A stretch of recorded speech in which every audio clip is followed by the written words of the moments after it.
आनंद भाई, तो ये बताइए पहले तो कि ये सुरेंद्र राजपूत तो सुनवा भी रहे हैं कि मोदी जी भी बाहर जाकर बोलते थे हमारे देश, हमारे सिस्टम के बारे में, पिछली सरकारों के बारे में, तो राहुल गांधी क्यों नहीं बोल सकते? सिखों पर भी बोलिए। मानक जी, मैं पहले एक डिस्क्लेमर देना चाहता हूं। हाँ।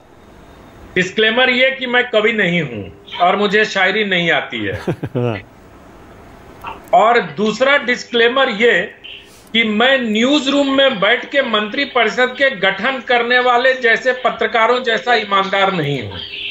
ये दो डिस्क्लेमर देना चाहता हूं, क्योंकि अभी पत्रकारिता के ईमानदारी की बात की गई, तो मैं ये स्पष्ट कर दूं कि मैं न्यूज रूम में बैठ के सत्ताधारी दल के नेताओं के साथ मंत्रालयों के बंटवारे की बात न कभी की थी और न कभी भविष्य में करूंगा, और न ही मैं वैसा पत्रकार हूं जो आज तक पत्रकारिता करते करते अचानक रात को राज्यसभा की सदस्यता मिल जाती है और मैं ताल ठोक के कहता है वो कि मैं नहीं बनूंगा और उसके बाद बन भी जाता है। तो मैं एक दो डिस्क्लेमर और एक बहुत गंभीर बात मैं कह रहा हूं कि राहुल गांधी देशद्रोही नहीं है। इस बात को सारे नेताओं को समझना चाहिए। उस देश के नेता हैं और देशद्रोही बहुत बड़ा शब्द है, इस पर किसी को इस तरह से हल्का बयान नहीं देना चाहिए।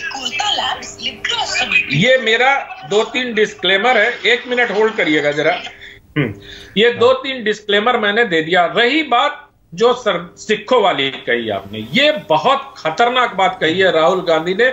मैं बिहार का हूं, जहां से गुरु गोविंद सिंह ने केश, कड़ा, कंगा, कच्छा, कृपाण 5 चीजें उन्होंने सिख धर्म के लिए तय किए थे। कोई माई का लाल इस देश में किसी सिख को कृपाण और ये जो उनके 5 निशान हैं उसको पहनने से रोक नहीं सकता। ये पहले आपने मुसलमानों को डराया और अब आप सरदारों को डराने का बहुत ही खतरनाक खेल खेल रहे हैं। इससे नेता प्रतिपक्ष को बचना चाहिए, मुझे ऐसा लगता है। और दूसरी बात मैं ये कहना चाहता हूं कि राहुल गांधी की सफलता को लेकर जो लोग बहुत लहालोट हो रहे हैं, उनसे मैं बहुत विनम्रता के साथ कहना चाहता हूं कि इंदिरा गांधी इमरजेंसी के बाद हुए चुनाव में भी 154 सीट लेकर आई थी।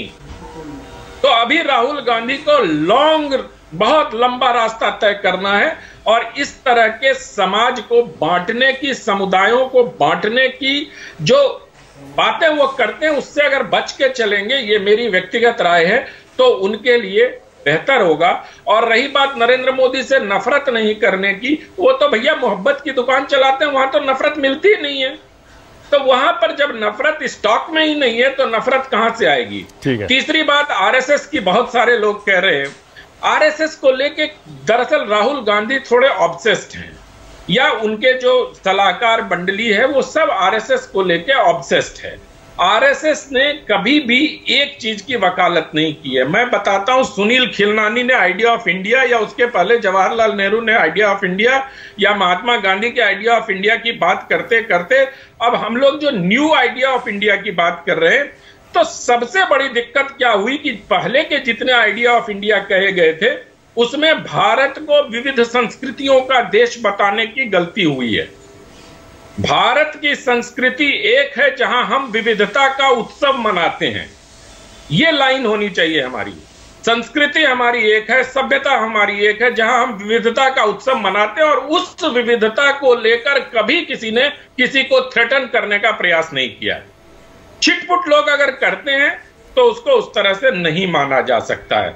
तो मेरा ये मानना है कि आप राजनीति करो, सब कुछ करो, लेकिन समाज को बांटने का, और खास तौर पर सिखों को, सिख और हिंदुओं को पहले बांटा गया। एसजीपीसी इलेक्शन की बड़ी बातें हो रही थी, अभी 5 साल तो अमरिंदर सिंह कांग्रेस पार्टी के चीफ मिनिस्टर थे, क्यों नहीं करा लिया उन्होंने? 5 सालों में उन्होंने कराया था। इलेक्टोरल रोल्स की जो खामियां थी उसको दूर नहीं कर पाए। तो मुझे ये लगता है कि सब चीजों को गूगल के आधार पर, तर्कों पर जाने के बजाय हमें थोड़ा तैयारी करके भी आना चाहिए। हम डिबेट के दौरान गूगल पर देखते हैं और जल्दबाजी में जो चीजें होती हैं वो कह देते हैं। इससे क्या होता है कि हम हास्यास्पद तरीके से जनता के सामने प्रस्तुत हो जाते हैं। जो एसजीपीसी का इलेक्शन है वो बहुत पेचीदा मामला है, उसमें ना बीजेपी का कोई लेना देना, वो संस्था स्वयं अपना कराती है, होम मिनिस्ट्री की साइट पर एसजीपीसी इलेक्शंस के रूल्स पड़े हुए हैं, सारे रूल्स 1 to लेके 21 तक पढ़ लीजिए, आपको एसजीपीसी के इलेक्शन ना होने का कारण पता चल जाएगा।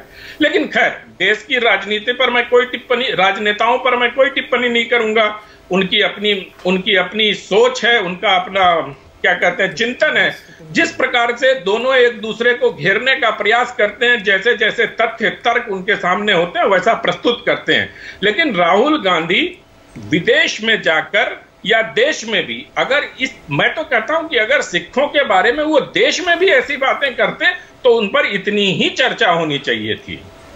ठीक है, बहुत बढ़िया। लेकिन एक बात अनंत ने जो कही, जिस पर हम वाह वाह कर रहे हैं सारे, बहुत बढ़िया, और मैं भी सहमत हूं। राहुल गांधी को देशद्रोही आप नहीं कह सकते। देशद्रोही को क्या विनोद जी क्या कह रहे हैं? मैं दो डिस्क्लेमर है इसमें। एक डिस्क्लेमर मेरा यह है, जैसे आनंद भाई ने कहा कि न्यूज रूम में बैठ करके मंत्रियों को बनवाने वाला पत्रकार मैं नहीं हूं। मैं भी आनंद भाई के साथ सहमत हूं, और साथ में मैं न्यूज रूम के साथ एक चीज और जोड़ देता हूं कि नेताओं के कमरों में बैठ के भी मंत्री बनवाने वालों में नहीं है। मतलब न्यूज रूम में बैठ के ना बनवाएं, नेताओं के बंद कमरों में बैठ करके ना बनवाएं, क्योंकि बहुत सारे काम हम पत्रकार जो है नेताओं के बंद कमरे में करते हैं, न्यूज रूम में भले ना करते हो, तो हम उसमें भी शामिल ना हो, नंबर एक। और दूसरा ये बात, सिर्फ राहुल गांधी ही नहीं, देश का कोई भी नेता देशद्रोही नहीं है। देश का कोई भी नेता जिसने भारतीय संविधान की शपथ ली है वो ना देश विरोधी है ना देशद्रोही है। नजरिया अलग अलग हो सकता है, लेकिन किसी भी नेता को देशद्रोही कह देना ये बहुत गंभीर बात है, चाहे वो किसी पार्टी के नेता हो। इसलिए मैं इस मामले में मेरा भी ये कहना है। और तीसरी बात ये है कि भारतीय संस्कृति विविध संस्कृतियों का एक संगम है, उसमें तमाम तरह की अलग अलग संस्कृति, उप संस्कृतियां भी हैं और एक बड़ी संस्कृति है। यानी एक बगीचे में अलग अलग तरह के पेड़ पौधे हैं, लेकिन बगीचा एक है। अब इसको आप चाहे विविध संस्कृतियां मान लीजिए, चाहे एक संस्कृति के विविध रूप मान लीजिए। हाँ, बिल्कुल सही है। ठीक है, ओके। हाँ, मलूक नगर क्या कह रहे हैं, जल्दी से बोलिए, उसके बाद